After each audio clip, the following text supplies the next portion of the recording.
Chieh is the CEO of Box.com, a warehouse club delivery service. Chieh has leveraged his technology background to embrace mobile commerce through proprietary software, state-of-the-art facilities, as well as automating robotics in-house at Box.com. Chieh is an innovator, an entrepreneur, and a philanthropist, and he's received numerous personal honors, including being named to Entrepreneur Magazine's 50 Most Daring Entrepreneurs, which is very exciting. You can find Chieh inspiring others through his TED Talks, but today he's going to inspire us, telling us all about how the world changed while I was out getting toilet paper. So please join me in welcoming Chieh Huang. Thank you.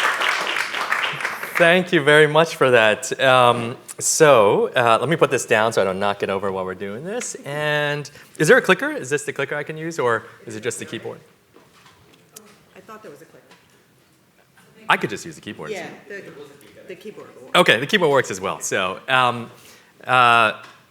whenever I get introduced onto the stage, I always feel like I'm being eulogized for some reason. So I'm like, I am here. But notice the magazine didn't call me the smartest entrepreneur in America. But I will tell you why. So today it's a little bit cathartic for me. This is one of the first times I've gotten in front of a group of folks live after during the pandemic or since the pandemic has begun. So I know we're all sitting here thinking, man, the world sure has changed over the last 18 years, or 18 months. Feels like 18 years. But it really has been changing for a little bit. So I'm going to walk you through not only our story, but especially our story and how we got through COVID and what we're seeing kind of in terms of innovation, change, and the pace of change. And so in some ways, this is cathartic. This is our story. This is my story. Please feel free to ask any questions you want. I will be very transparent, as you will see throughout this presentation. So I am Chieh. I'm one of the co-founders, one of 4 co-founders of a company called Box, which started here in the wonderful state of New Jersey, up the road a little bit. Yes, thank you very much. I love this because sometimes I give talks and people are like, oh, New Jersey. I'm like, come on, you know you've lived in New Jersey before, or a friend or family member has lived in Jersey. So I grew up in Edison, and this company really started in my garage. But if this was a Quentin Tarantino movie, if we fast forward to kind of where I was just a few months ago, or maybe now about a year ago, actually. So at the height of the toilet paper shortage in America, I remember sleeping, waking up, just reading about how there are literal fights in the aisles, people like getting into physical altercations in parking lots, stealing toilet paper from each other, because there's no more toilet paper in this great country of America. I go to work, I stand in this Indiana Jones like cavernous facility. Some of you guys probably have driven by it. It's on the corner of 78 and Garden State Parkway. It has big Box logo. At the height of the toilet paper shortage, we were sitting on this and multiply this by hundreds of thousands of square feet of toilet paper. So I was sitting there, and my first reaction after someone was like, what are we going to do, is we got to lock the doors. This like, I don't know how much this is worth right now. And someone said, the street value of all this is XYZ. And I was like, this is the first time in human history that anyone ever said there was a street value to toilet paper. And so, probably the only human being in the world to ever have like nightmares of like special forces rappelling down our warehouse to steal all of our toilet paper. That has never happened in the history of the planet. I hope it will never happen again. One really interesting thing that I've never told anyone. So I was so confident we had so much toilet paper that we actually ran out of toilet paper in my own household. And there's a little bit of latency sometimes between kind of what's in the facility, what's going out. So I did the walk of shame, drove straight to our facility, walked through one of the aisles and took one off the shelf. And just then, one of the forklift drivers passed me, and he looked at me, and he's like, shook his head. I'm like, I'm sorry, it's samples, I promise, But overall, this has been a really, really interesting 18 months for me, the self-professed toilet paper salesperson of America. So it didn't always start that way, though. So if you now rewind to now about 8 years ago, we started in 2013, this was my garage. Everyone wants to say, I want to start a company in a garage. That's so awesome. It's so American. It's the American dream. It's so sexy.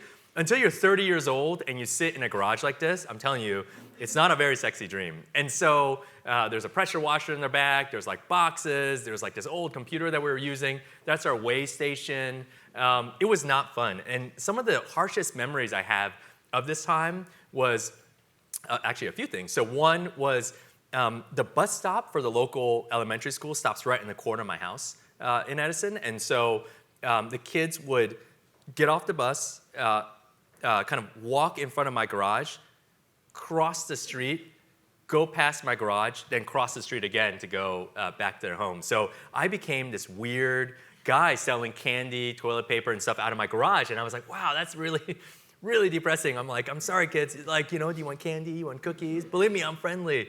And so I was like that weird person on the street, but I was really living the dream, I thought. And so it was at this time, probably the biggest needle that's ever been shoved through my heart was, of course, my friends would come over. We had our fantasy football draft in the garage at this time, and they would all like, oh, seems like unemployment to me, Chieh.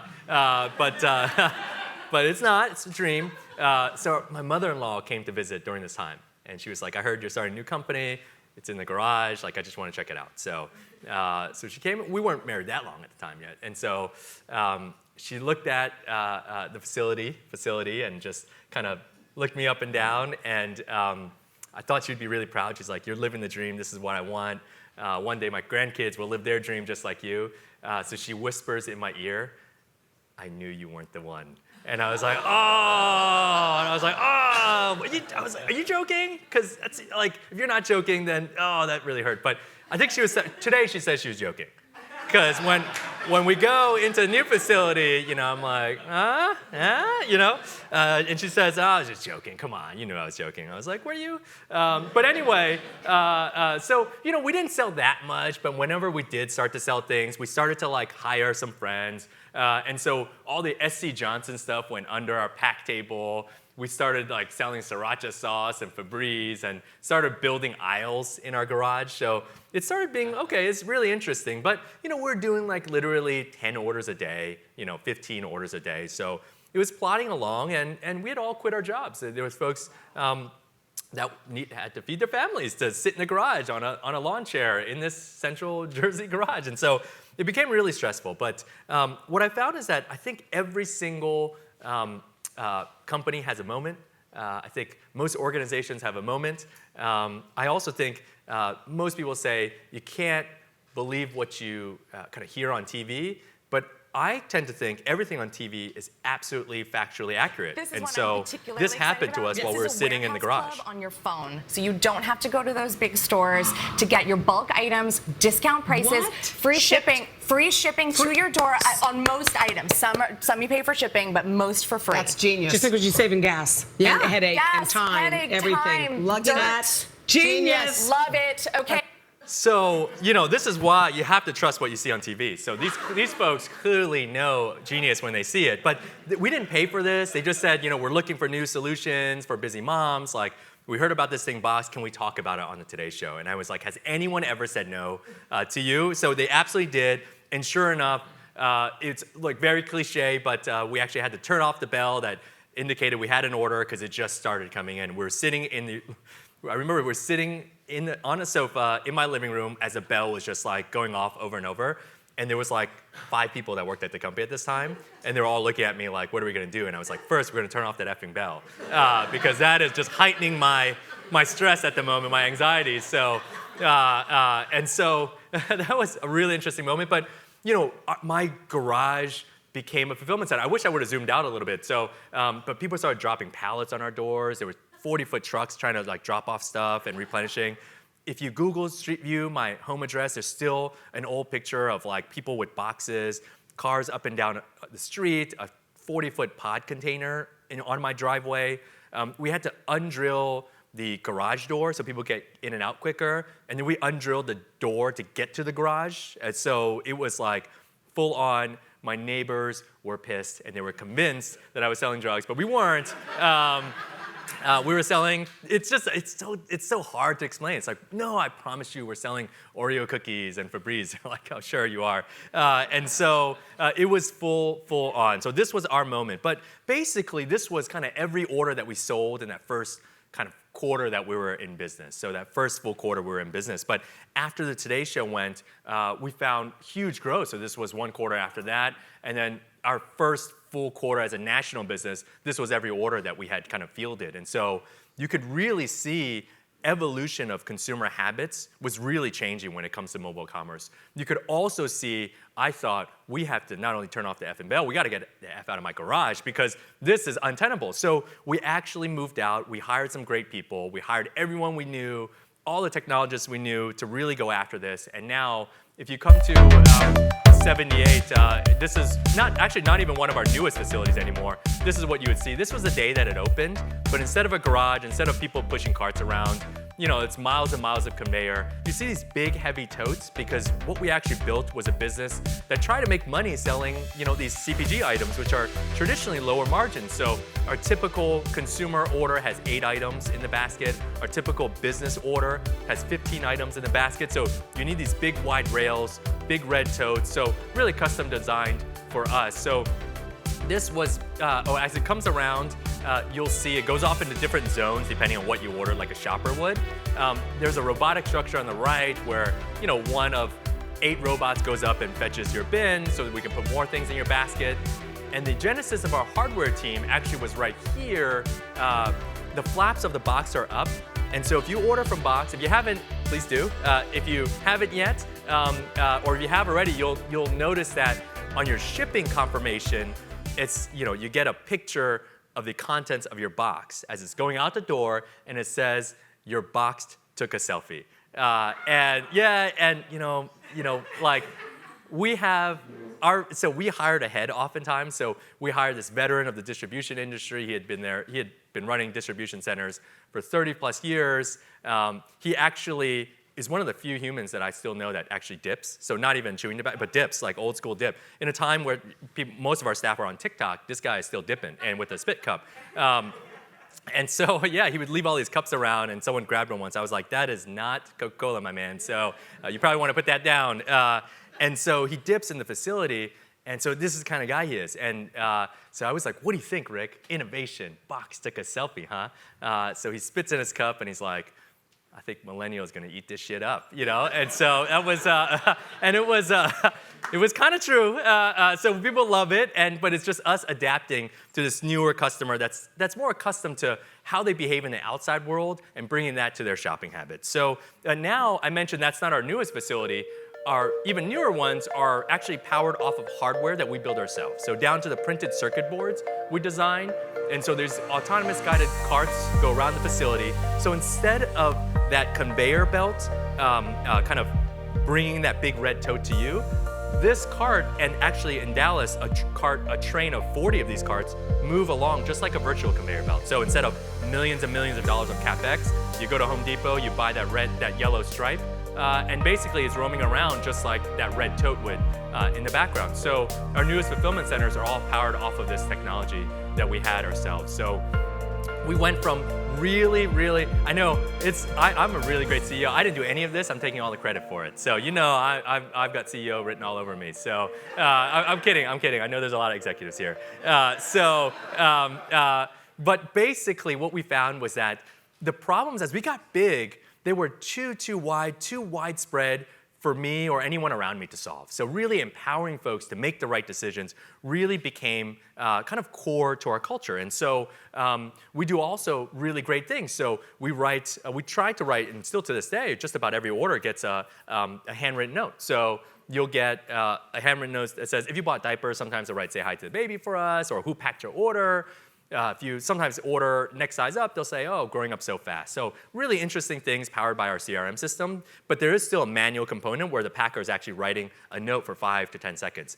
Yes, it costs efficiency. Yes, it costs money, but it's really important. As you guys all know, retention is really key. So you can fill the funnel as much as you want, but if it's leaking out as fast as you're fulfilling it or as fast as you're replenishing it, you've got a real problem. So we sell everything, just about everything in bulk. So you're thinking, paper towels, the 40 pack, Oreos, not the single sleeve, but like the 24 sleeve. So everything comes in huge quantities. So including diapers, but also including healthcare and personal care and contraception.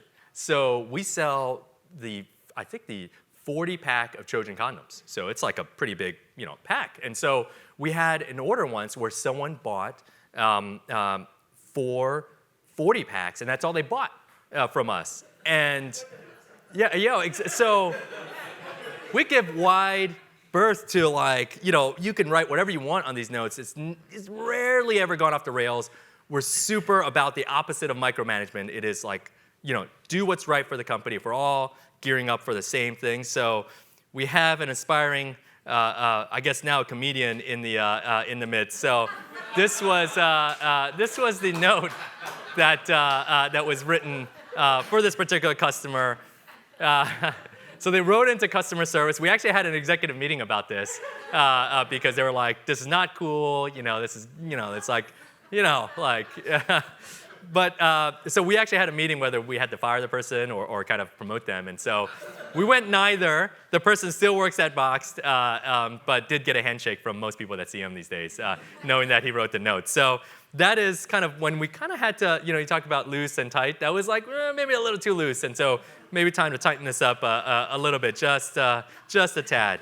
But actually all the growth that we've seen, all the kind of innovation from us going from where we were to where we are now, what we found is this. Of course, the world is changing. You guys all know that. The world is, of course, always changing. But I think more importantly, the pace in which, the speed in which the world is changing is now changing at a very, very rapid pace. So it's very concerning. When you look at kind of throughout history, this was kind of how long it took for a quarter of the American population to adopt a technology.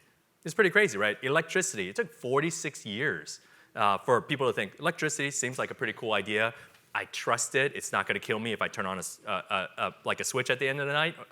And also the infrastructure to kind of promulgate electricity. Telephone took 35 years. You're starting to see a trend, right? TV, 26 years. The PC, 16 years. The web, 7 years. If you went to smartphones, if you went to Zoom, oh my gosh, that certainly didn't take 7 years to get people onto Zoom, or a quarter of the American population onto Zoom.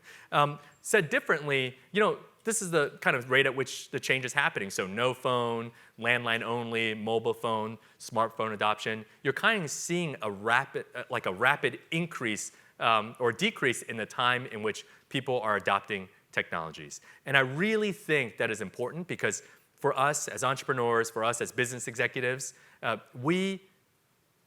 frankly, we make a living upon change in the world. If there was no change or the next change is going to happen when the next electricity cycle comes around in 46 years, there's not a lot of kind of beta in there for me to make money or for me to be an entrepreneur. But if things are changing every single year, every 7 years, every few months, as it seems these days, then there is so much change not only happening now, but you can only imagine in 5 or 10 years how fast this change is going to happen. And this is not just stopping with the web, right? Have you seen this? Like Newsweek said 46 million Americans now own Bitcoin as crypto goes mainstream. It's like, at first when I read it, I was like, there's no way. But the amount of family members that ask me about crypto, CRIPTO, and I'm like, oh my gosh, you can't even spell it right. You should not be investing in it just yet. But it's unreal. And I genuinely believe this is probably a pretty good number. And then also there's folks when they surveyed similar folks, how many will buy a cryptocurrency next year? That 25% rule is probably going to be way less than 7 years. And so this is ongoing. But what it's really creating, in my mind, is unlimited and constant opportunity. We've never lived in a time, I don't care if it's the roaring 20s, I don't care if it's the kind of golden age, the industrial revolution. Technology is moving so fast. Human behavior is moving and changing so fast. The rate of adoption, how open-minded we are all to technology these days, is really powering a time where there is unlimited and constant opportunity. You couldn't sell me this idea 2 years ago that people will collect these NFTs and people would pay millions of dollars for these things. I would think, listen, I all right? You're talking to a traumatized guy that sells toilet paper in the middle of a pandemic. That is even too far for me. But here we are, right? Today, NFTs, the recent studies showed 4 million Americans already own an NFT. 2% of Americans, I think, was the latest figure. And so, again, it's a really, really exciting time to be in business today, but also a harrowing time, as you can imagine. But with that said, I think that's not all unlimited upside, right? I think as we go back to our own teams, this great resignation kind of trend is real. It is very real. So even for a company like ours that's growing very quickly, that's doing a lot of cool things, that's all about culture, then actually, we're on the cusp of going public as well. So it's still very difficult for us to retain folks because I think with that unlimited opportunity and with that constant change, married with this trend of the great resignation, you've got a lot of flux as a business executive right now. You're starting to fight fires that you never knew existed. You're starting to fight compensation fires. You're starting to fight morale fires. You're doing all these different things. And so I can't come up here and proselytize and say, we got this all figured out. Like, I'm going to tell you exactly how to do it. I'm there with you. I feel like the world is changing and people are changing with it. Maybe for the better, but still, we're at the center of this entire kind of fire of change. So overall, what we thought about, and as we discuss as an executive team, we really tried to narrow down into what is our goal, what is our mission, and what is our purpose. This is often kind of used very interchangeably. I'm very guilty of this as well. So sometimes we'll say, get up in front of the company and we'll say, this is our goal. Or sometimes I'll say, this is our mission. Or I'll say, this is the purpose for Boxed. But really, as you break it down, there's very different things. It basically insinuates different things, I think, in the back of people's minds. And so there's also different levels of, I guess, power when you hear those three different words. So I will tell you an example of kind of us and our company and kind of why we are here today. So if you Google Boxed, I bet half of what comes up is what we do. The other half is how we do it. How we treat frontline employees, how we're taking care of them, how we have great benefits for them.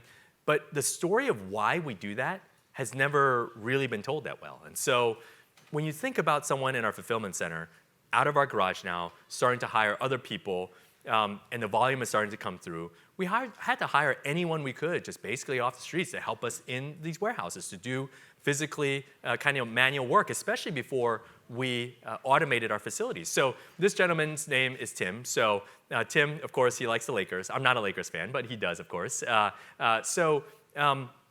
Tim's job is a box loader. So his title is box loader. What was box loader?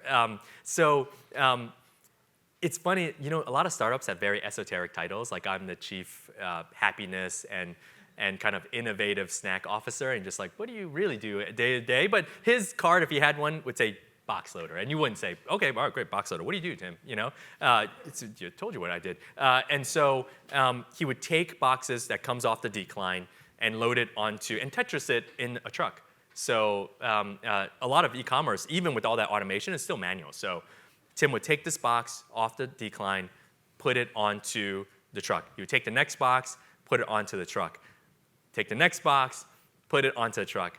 Take a break, take a lunch, come back, more boxes. We're called Boxed. He's going to bring that and put it back on the truck. And he did this nonstop, every day, coming to work, always on time, always with a smile on his face, just constantly doing this job. And so one of the secrets of Boxed in our fulfillment centers is we get a lot of applications that come in to apply for a lot of leadership positions in the fulfillment center, like in the physical ops. The thing with our company, though, is that just about everyone in our entire fulfillment center staff, aside from probably 10, maybe a dozen or so folks, were promoted from within. So we like to say, hey, you come in, you can build a career here. Yes, you're making X dollars an hour, but you can really build a career here. So we started that really early, partially out of necessity, because as a startup, we didn't have the ability to recruit kind of big names from the outside just yet. So when we used to have these promotional meetings, we had this tradition of getting all the executives together. We'd invite all the people being promoted. We'd have a great dinner. And so this particular one happened at Seasons 52 by Menlo Park Mall. And I'm saying that in detail because all you guys know probably the exact restaurant I'm talking about. They got a private room, so we're in the back of the room. This was early, so days really before professional HR. So our HR rep was still going to school for HR at the time. He used to wear the Supreme hat, and he was learning about HR. He was not an HR professional just yet. And so first drinks came out. We're having a good time. All the executives are there. For many of these folks, it's the first time they've ever been honored, first time they've ever built a career, first time they've ever been in front of a group of other executives, just promoting them and honoring them and really kind of bringing them along this career path of theirs. So second drink comes out, people are a little bit happier. Third round of drink comes out, before dinner comes out, I'm like, this is a big mistake. It's getting real rowdy. I look over at our HR rep at the time, Dan, and I'm like, and Dan's like, and so people are getting really happy. Dinner comes out, and we're multiple rounds in. And so Tim gets up, and he says to everyone, quiets the whole room down. He's like, everyone shut up. Everyone stop. I got something to say. And I was like, oh my gosh. And I was like, this will be the shortest lived promotion in the history of Box, because don't do this. I'm looking at him, I'm like, come on, tone it down, I shouldn't have had that fifth one. So I'm like cringing. I'm like, oh, what's gonna happen? So Tim then starts with, y'all don't know me. And I was like, okay, I thought maybe we could start here and improve, but we're like, ooh, this is not going in a great direction. So I look over at Dan, and Dan literally does this to me. He's like, in his mind, he's like, I learned about this in HR. I know exactly how to handle this, I think. And probably in his mind, he's like flipping through his manual of like, how do I handle this situation? So Tim then goes on to say, you don't know me. I'm actually college educated. I was a paralegal in one of the largest law firms in New Jersey for 25 years. And after 2008, I was let go of the law firm. And Tim looks great for his age, but he's an older gentleman, and was never able to get back into a law firm, never able to really find another path in his career. But he would always read about kind of technology. And what he said was, I found your ad, literally in Craigslist at that time, for a box loader at a technology company. I said, I can do that. I'm going to prove to them that I can do it. So I signed up, and you gave me that chance. And he looked me dead in the eye, and to this day, I still get a little bit emotional, a little bit kind of goosebumps, and he said, for that, Chieh, I will never let you down. And for me, every time we question what we do, what our purpose is at Box, why we treat our front line so well, why we do all these benefits for them, one, it really conjures up this image of Tim and why we originally do it. It spoke to my heart. I was no longer just an entrepreneur trying to disrupt toilet paper sales in America. I became a shepherd of folks really trying to build a career, really trying to build a better life for them. So when I think about my goal is to, I would say, get the company public very soon. So that is my goal as an executive. My mission is to create a very successful long-term company. But my purpose is to make sure everyone in the company has a great career path and has a great stay while they're here, no matter if you're the CFO or the box loader at the company. So when we break it down, and we actually did this very recently at an offsite, that's how we think about goals, mission, and purpose. And for me, the reason why I spend so much time in and around the company was I miss all these folks, from the box loaders to the packers to all the different folks that really power this business. These are all the faces outside of Tim that now power our company and that power my personal purpose in driving this company. And so for us, I will leave you with one last slide. I recently heard something that was very powerful for me. And I thought it was BS when I first heard it, but the more I thought about it, I'm like, man, it might be an immutable truth. And someone said, it was a round table, much like this, that you're only ever one decision from changing your life. One decision. You can make it now, and your life will change in good or bad ways, but you could do it.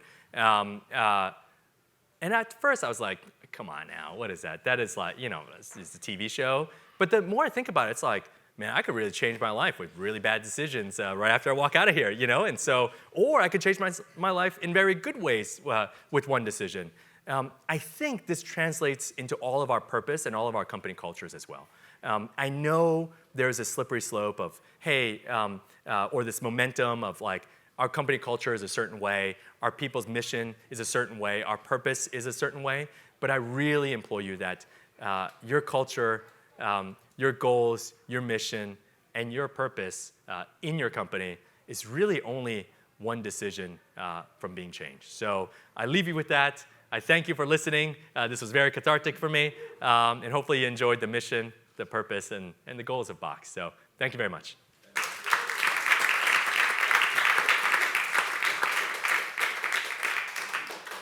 Any questions, thoughts for Chieh? I'll ask you a slightly very narrow retail question. We talk a lot about automation in the fulfillment centers. There are still people working there, right? It's not like it's all robot arms and everything. That's right. So, so I think, how should I frame this? Like what you're mentioning, robotic arms, I think in the industry we call it lights out automation. And the reason why it's called lights out is because one day fulfillment centers might not even need lights because there's no humans on the floor. So why waste money on electricity running lights?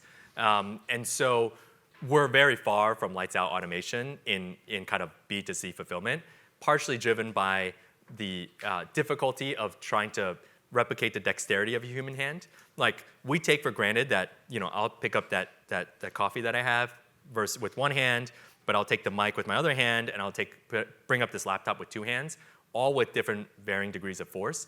And so we're not there yet, because the vision technology is starting to get there, but also the actual hardware isn't there just yet. So, and I don't think we're anywhere close at the moment. Most of the robotic arms, they can only do very, very duplicative kind of motions over and over again. They can't do what me and you could do, or a 3-year-old could do well. So we're not there just yet, and there's still a lot of humans there, and there will be for many years, I think.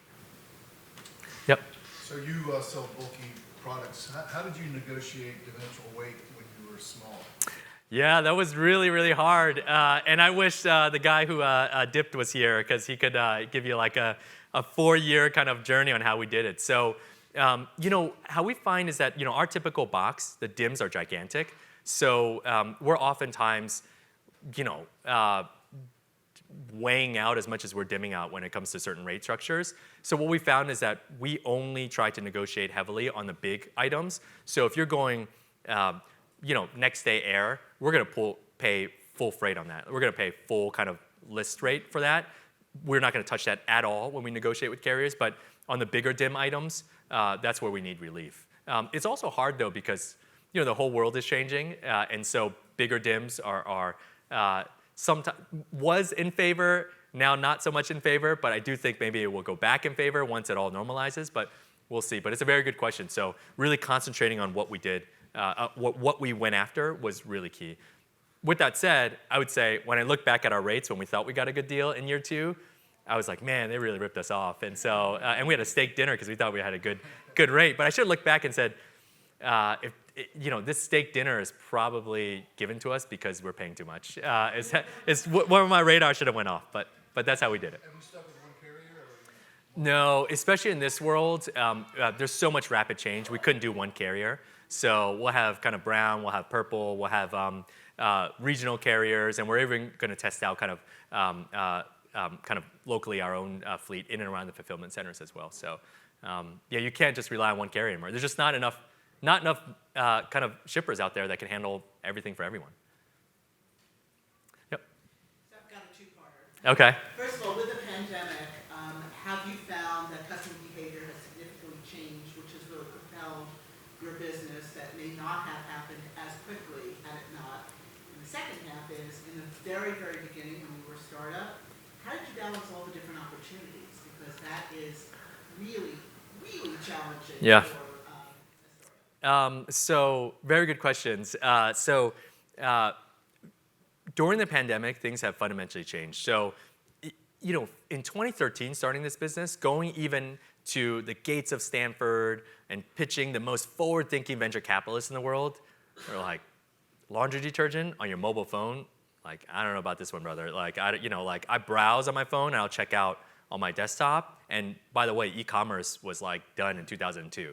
And I now see a lot of these folks kind of like on stage talking about e-commerce. I was like, if you check the tape, that's not what you said, 8 years ago. But what you found was that was slowly changing, and people were coming around to, hey, this is one of the last big greenfield opportunities for e-commerce where you have such a huge pie with very little kind of penetration. And so now I think COVID has fundamentally changed that.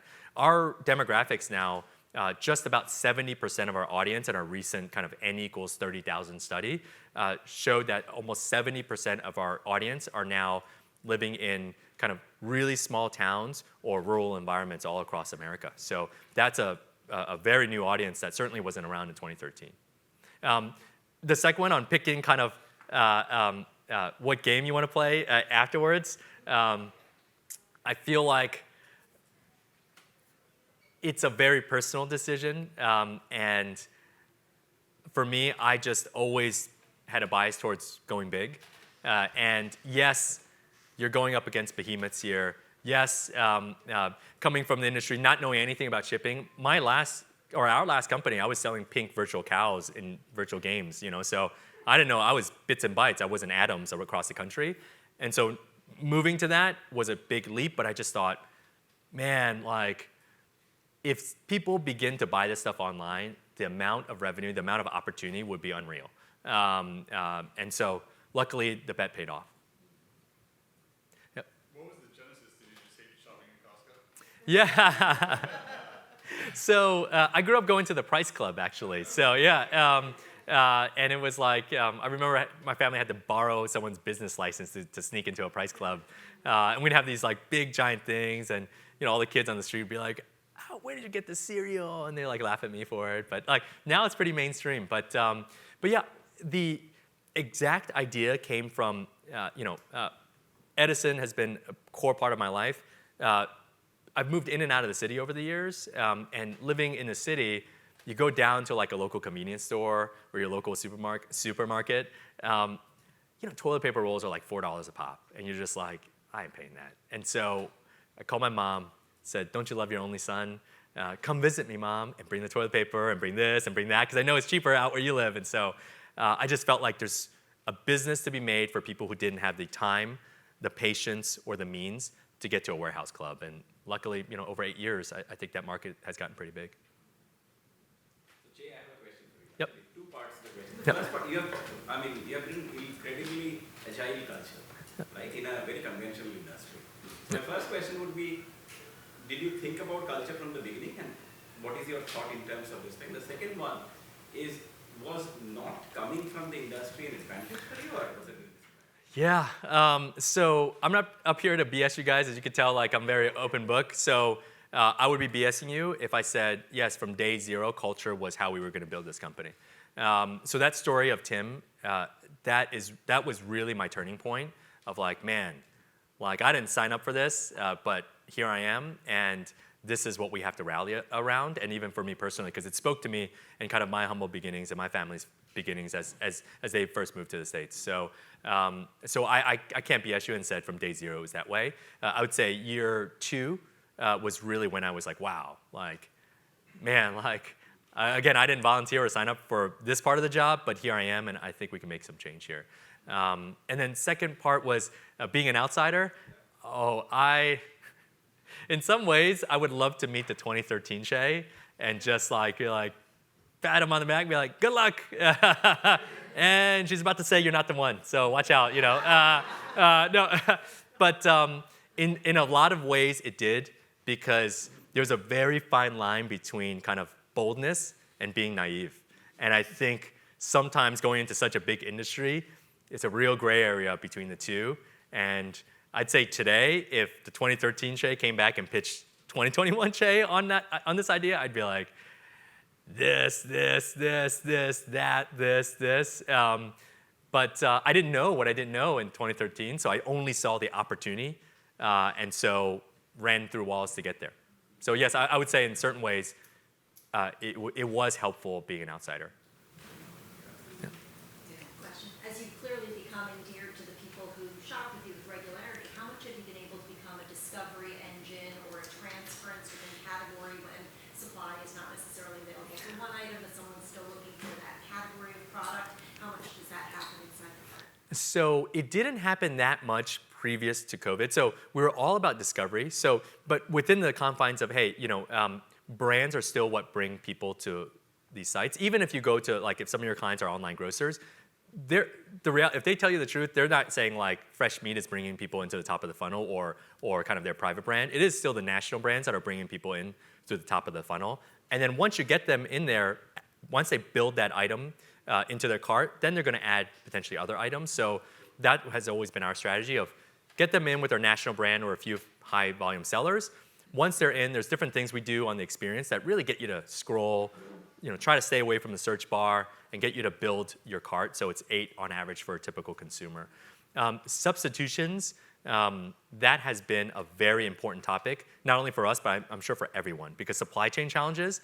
I was on kind of an industry call, and everyone was saying that, it is, folks who have been in the industry 30, 40 years have said it's never been this bad, never in 40 years.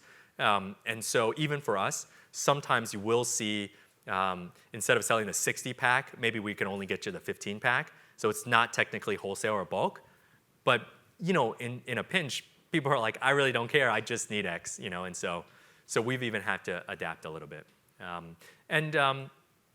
Actually, maybe this will be something that a bit of strange knowledge that maybe some of you guys know already, but the shortage and all these out of stocks occur because manufacturers in general, they're 100-year-old companies. So their business, they're really trying to gear towards traditionally inflation level growth, or maybe a little bit more.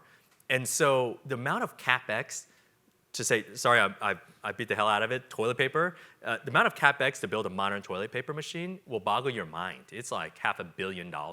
And it takes years. And it's like you're playing a video game. You need to be by a fresh water source. You're like, what am I doing? I feel like I'm playing like Warcraft. It's like, no, it's like, fresh water source.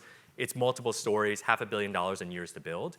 So if we all built a business today, we're not going to say, let's put $500 million in CapEx and let's leave some room for flex. Let's run it at 75% capacity. You're running that thing at 99.9999% capacity, where your CFO is calling you and giving you real pressure. So when the whole world suddenly spikes demand on an item, there's nothing you can do. And so the only thing you can do is increase it to 100%, and also go back to the Ford Model T days. You can get any Model T, you can get any Ford you want, as long as it's black. And so that's why maybe some of your flavors are missing these days, or the variety pack is now the straight pack. And now it's just being hit every single time someone tweets, oh, my local grocer's out of dog food, then run on dog food. And so it's these roving out of stocks we're all dealing with. Well, it was, if there's no other questions, it was very great to be here today. I'm just up the road. I'm a Jersey guy. I'm Chieh at Boxed.com. Would love a conversation if any of you guys want a tour. We're not starting it back up, but we traditionally did tours every month for folks in the area that wanted to come see. And yeah, it was really fun to be here. Thank you very much for having me.